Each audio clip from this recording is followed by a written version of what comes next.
honored to welcome one of the most respected business leaders in the Middle East, indeed the world. He's a founder and chairman of DAMAC Properties, Hussain Sajwani, a very respected gentleman. And I'm thrilled to announce today that DAMAC will be investing at least $20 billion over a very short period of time into the United States, and they may go double or even somewhat more than double that amount of money. It's a great thing, and I believe he will say that he's doing it because of the fact that he was very inspired by the election. They wouldn't do it without that election, I can tell you. A lot of people wouldn't. You saw last week where we have somebody who's going to go from $100 to $200 billion, and we have many other people, and we'll be bringing some of them out. Some of them like to do it somewhat more quietly, and some don't, and they feel so strongly about the country that they want to let people know about it. But it's an honor to have such a great investor investing in our country. The investment will support massive new data centers across the Midwest, the Sunbelt area, and also to keep America on the cutting edge of technology and artificial intelligence. He's very big into the data centers, and that's going to be a very hot item in the coming years, as you know, with AI. In particular, the first phase of the project will be in Texas, Arizona, Oklahoma, Louisiana, Ohio, Illinois, Michigan, and Indiana, those places. And Hussain, I'd love you to come up and say a few words. Thank you very much. Thank you. Thank you. Thank you, Mr. President. It's been amazing news for me and my family when he was elected in November. We've been waiting 4 years to increase our investments in U.S. to a very large amount of money. We are a company operating in more than 20 countries around the world. We have delivered more than 45,000 luxury units and another 45,000 in the pipeline. In data center, we are in 10 countries around the world, in Asia, Europe, and Middle East. And we're very, very excited now with his leadership and his open strategy and policy to encourage businesses to come to U.S. For the last 4 years, we've been waiting for this moment. And we're planning to invest $20 billion and even more than that if the opportunity in the market allow us. But at the moment, we're planning $20 billion in data center, catering for the AI and cloud business for the hyperscalers. Fantastic. Thank you, Mr. Great President. honor. Thank you very much. So nice. And that man knows what he's doing. He knows. So, Hussain, we're going to work with you and make sure everything goes smoothly. We have powers that haven't really been used in terms of environmental. If you invest over $1 billion in the United States, we're going to give expedited reviews to everybody because everyone's afraid they're going to come in and get caught in the quagmire, which is very prevalent in the United States, unfortunately, the quagmire of environmental and various other regulations and rules. And I made it a point of telling people if you invest $1 billion or more, and we'll do this for people with far less too, but we guarantee it. We're going to move them quickly through the environmental process. Sometimes people held up 12, 13, 14, 15 years. I saw it with plants in Louisiana where I got it approved in literally a week. They were through the review in 1 week after spending 14 and a half years trying to get it, and they were going nowhere. It was a terrible thing. So I've been a victim of that myself over the years. And I think I know all the games and all the tricks that are played. And much of it is just done to stop progress. So we're going to be helping you and everybody else that comes to the United States and wants to invest their money, that you don't get tied up for the rest of your life and you can't do anything. This commitment further underscores that many of the greatest business leaders on earth are seeing a very bright economic future for America since the election. As you know, a lot of positive things have happened. We are inheriting a difficult situation from the outgoing administration, and they're trying everything they can to make it more difficult. Inflation is continuing to rage, and interest rates are far too high. And I've been disappointed to see the Biden administration's attempt to block the reforms of the American people and that they voted for. We had a landslide election. We won every swing state. We won the popular vote by millions and millions of people. Nobody even knows how many people, millions. And they're still counting in some areas. You know, they're still counting the vote in some areas. Can you believe this? What a place. What a horrible place. One of the things we're going to do is we've got to fix the election so that we get honest counts and they get done by 10 o'clock in the evening or something thereabouts. They have places where they're still counting votes. President Biden's actions yesterday on offshore drilling, banning offshore drilling, will not stand. I will reverse it immediately. It'll be done immediately. And we will drill, baby, drill. And we're going to be drilling in a lot of other locations. And the energy costs are going to come way down. They'll be brought down to a very low level. And that's going to bring everything else down. That's what caused it to go up, along with the ridiculous spending on the Green New scam. All this money, trillions of dollars. It's like throwing it right out the window, what they're doing. And they're trying to spend so much now. They're just taking money and giving it to anybody that wants it for any project at all if it's certified under the Green New scam. And they don't work, and it's too expensive. And, you know, they told me that we're going to do everything possible to make this transition to the new administration very smooth. It's not smooth because they're doing that. They're playing with the courts, as you know. They've been playing with the courts for 4 years, probably got me more votes because I got the highest number of votes ever gotten by a Republican, by far, actually, by a lot. And, you know, we had a great election, so I guess it didn't work. But even to this day, they're playing with the courts. They have their friendly judges that like to try and make everybody happy on the Democrat side. It's called lawfare. It's called weaponization of justice, and it's happened at a level nobody's ever seen before. So many. I defeated deranged Jack Smith. He's a deranged individual. I guess he's on his way back to The Hague, and we won those cases. Those were the biggest ones. Right now, when I think of our economy, I think about inflation. That's what we have. We have inflation, I believe, at a level that we never had before. There's never been anything like it. And over the next 4 years, the United States is going to take off like a rocket ship. But really, it's already doing it. If you take a look, just last month, SoftBank announced the $200 billion. I think it'll be 200. He said between 100, and I said, how about making it 200? And he sort of said yes, but let's say it's 100, but it might be 200, right, Brian? Dollars, United States, creating more than 100,000 jobs. Hussain just announced tremendous investment that he's going to make, and that's money that's in the bank. He's going to come and do it, and he'll do a great job, and he'll build the best centers in the country, I guarantee, because I know the way he builds. Since my election, the stock market has set records. The S&P 500 index has broken above 6,000 points for the first time ever, never even close. In a single month, small business optimism soared 41 points. It's not a 41. It went up 41 points. And that's the largest in the 39-year history of the group that does it. According to Gallup, the American people's confidence in the economy has just surged to the highest level in history. Panama Canal is a disgrace, what took place at the Panama Canal.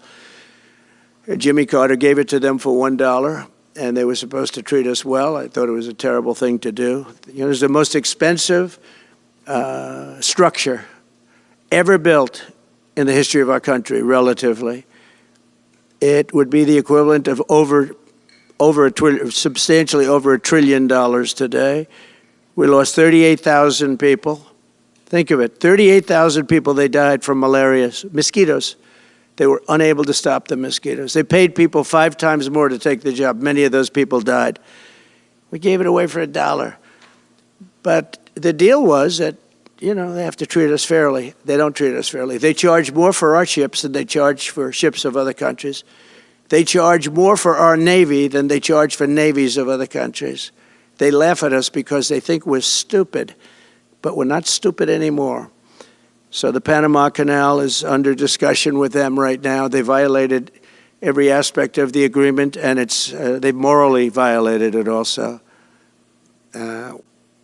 And they want our help because it's leaking and not in good repair. And they want us to give $3 billion to help fix it. I said, well, why don't you get the money from China? Because China's basically taken it over. China's at both ends of the Panama Canal. China's running the Panama Canal.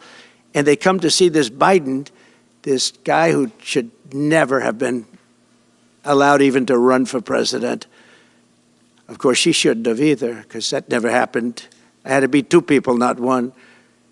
But they want $3 billion to fix the Panama Canal that's run by China and makes a lot of money, China.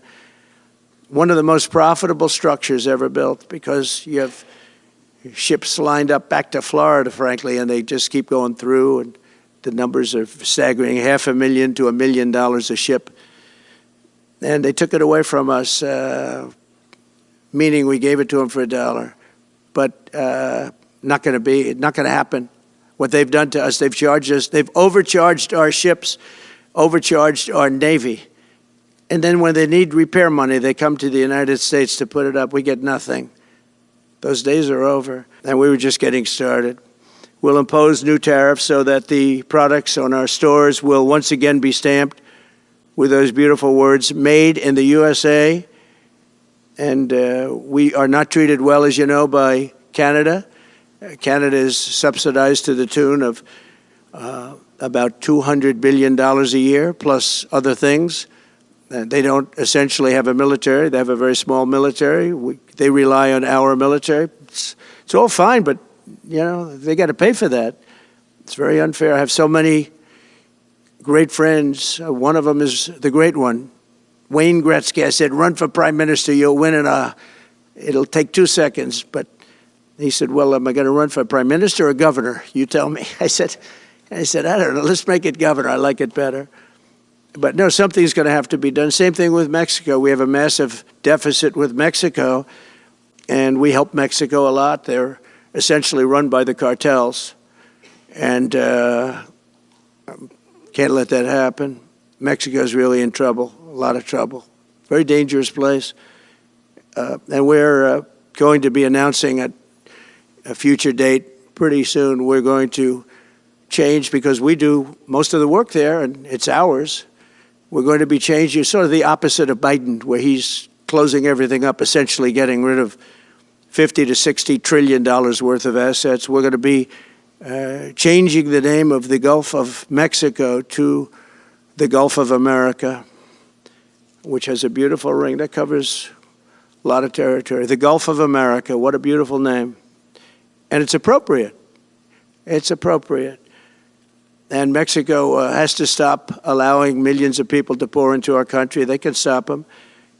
And we're going to put very serious tariffs on Mexico and Canada, because Canada, they come through Canada too. And the drugs that are coming through are at record numbers, record numbers.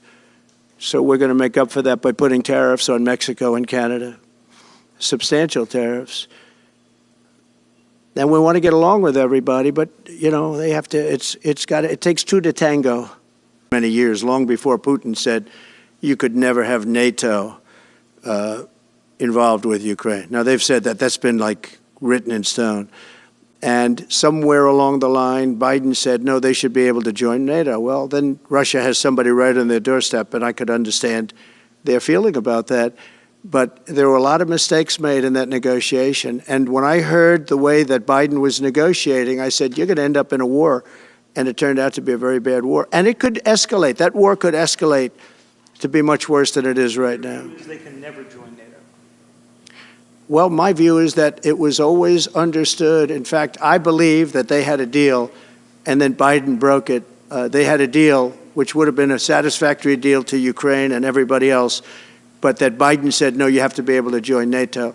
And that's always been, and nobody knows more about NATO than I. You know, years ago when I first started this, I didn't know too much about NATO, but I got it right anyway. I said they're taking advantage. I'm the one that got, and the Secretary General was here, as you know, 2 weeks ago, saying that if it weren't for me, NATO wouldn't even exist right now, because I raised from countries that weren't paying their bills. At that time, 28 countries, 20 of them were not paying their bills, 21 to be exact.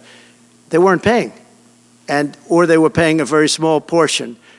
And I raised over $680 billion. That was the number he gave, by saying, if you don't pay, we're not going to protect you. And as soon as I said that, the money came pouring in. But Obama could have said it. Other people could have said it. Bush could have said it. Nobody said it but me. I took a lot of heat. They said, oh, that's a threatening statement. Well, they weren't paying their bills. I said, we're not going to protect you if you're not paying the bills. So in a true sense, I saved NATO, but NATO's taken advantage of us.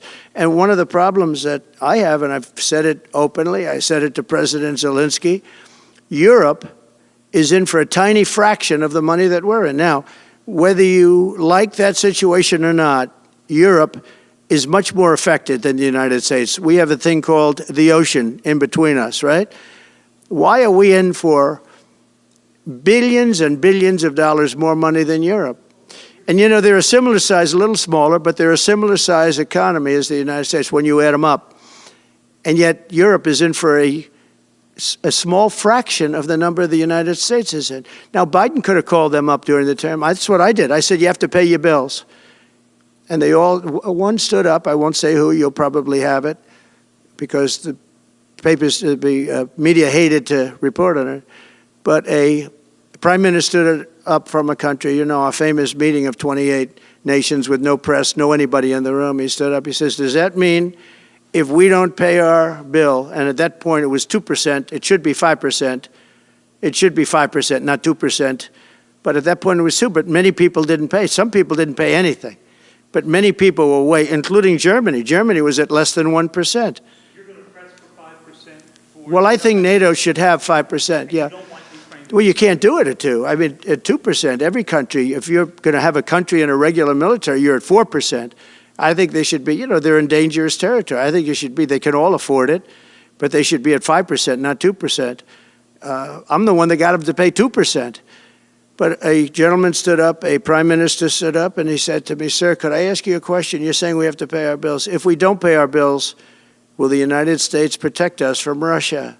I said, if you don't pay, you mean you're delinquent? He said, yes. He said, if you're delinquent, we will not protect you. I took a lot of heat. Although it was somewhat closed door, I took a lot of heat from the media. And you know what happened? The money started pouring in. That's why NATO has money. And the Secretary General said it was the most incredible thing he had ever seen in a negotiation. Now, if I would have said, yes, we will, nobody would have paid. If I would have loved to say, yes, we'll protect you even if you don't pay. But that's not the way life works. But there wasn't one gun that they found. And why didn't they find the bomber, the pipe bomber? You know, they know who the pipe bomber is. The FBI knows who it is. The status of the FBI has gone down so far, and the status of the DOJ, or as I call it, the Department of Justice, it's the Department of Injustice, being laughed at all over the world. And hopefully with Pam Bondi and with Kash Patel and with other people that we're putting in, that will all come back. If you do a poll in the FBI, I guarantee I'm at like 90% with the agents of the FBI, but they have hurt that incredible place. Law enforcement, I mean, you think of the FBI, they raided this house. By the way, they could have told me, could I see this? I would have given them, I actually told them, come in anytime you want. You can see anything. They raided the house and the case was dismissed. And now I'm in litigation. I'm suing them for doing that. And I feel so badly doing it. I'm the president of the United States and I'm suing the United States, but I'm suing them for other things too. The FBI has gone so, its reputation has been so horribly hurt between Comey, who is the worst, and all of the others. What's happened to the FBI is, and we're going to make it great again. We're going to make the FBI great again. We're going to make the Department of Justice fair and strong, but fair again. Because all they did was attack me because I'm their political opponent. And that includes with local judges like Marshawn. You ought to find out. Ask them, why do I have a gag order where I'm not allowed to speak? Think of it. I'm the president of the United States, and I'm not allowed to speak. Why? Because if I did speak, people would understand the scam. It's a scam. And we have very dishonest judges, and New York judges are very bad. We had one that valued this house at $18 million because it was good for their case. Anticipate going to meet with Putin to discuss the Ukraine situation? Well, I can't tell you that, but I know that Putin would like to meet. I don't think it's appropriate that I meet until after the 20th, which I hate, because, you know, every day people are being, many young people are being killed, soldiers. You know, the land is very flat, and hundreds of thousands of soldiers from each, many hundreds of thousands from each side are dead, and they're laying in fields all over the place. Nobody to even collect. There's landmines all over. It's a disaster. But it's very flat. It's great. It's farmland, and it's very flat. And the only thing that stops a bullet is the human body. And the human body is stopping a lot of bullets. Within the I hope first so. 3 to 6 months? I hope to have 6 months. First 3 to 6 No, months. I would think, I hope long before 6 months. Look, Russia's losing a lot of young people, and so is Ukraine. And it should have never been started. That's a war that should have never happened. I guarantee you, if I were president, that war would have never happened. Who would you like to nominate to replace Michael Barr as vice chair of the Military Board? I'll be announcing somebody. Mr. President, if we were to work under the assumption that you're serious about making Canada 51st state of the United States, the leader of the Conservative Party in Canada said, under no circumstance will it ever be the 51st state. Maybe he won't win, but maybe he will. To David's point, you had suggested that Listen, I don't care what he says. But Sir Lopez, you said you were considering military force to acquire Panama and Greenland. Are you also considering military force to annex and acquire Canada? No, economic force, because Canada and the United States, that would really be something. You get rid of that artificially drawn line, and you take a look at what that looks like, and it would also be much better for national security. Don't forget, we basically protect Canada. But here's the problem with Canada. So many friends up there. I love the Canadian people. They're great. But we're spending hundreds of billions a year to protect it.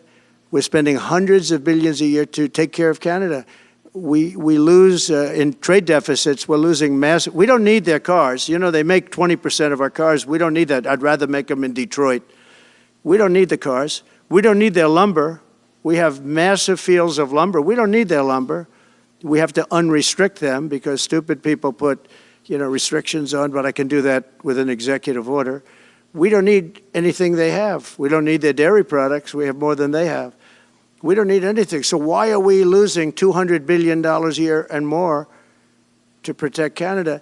And I said that to, as I called him, Governor Trudeau. I said, listen, what would happen if we didn't subsidize you, if we didn't, because we give them a lot of money. We help them. As an example, we're buying icebreakers, and Canada wants to join us in the buying of icebreakers. I said, you know, we don't really want to have a partner in the buying of icebreakers. We don't need a partner.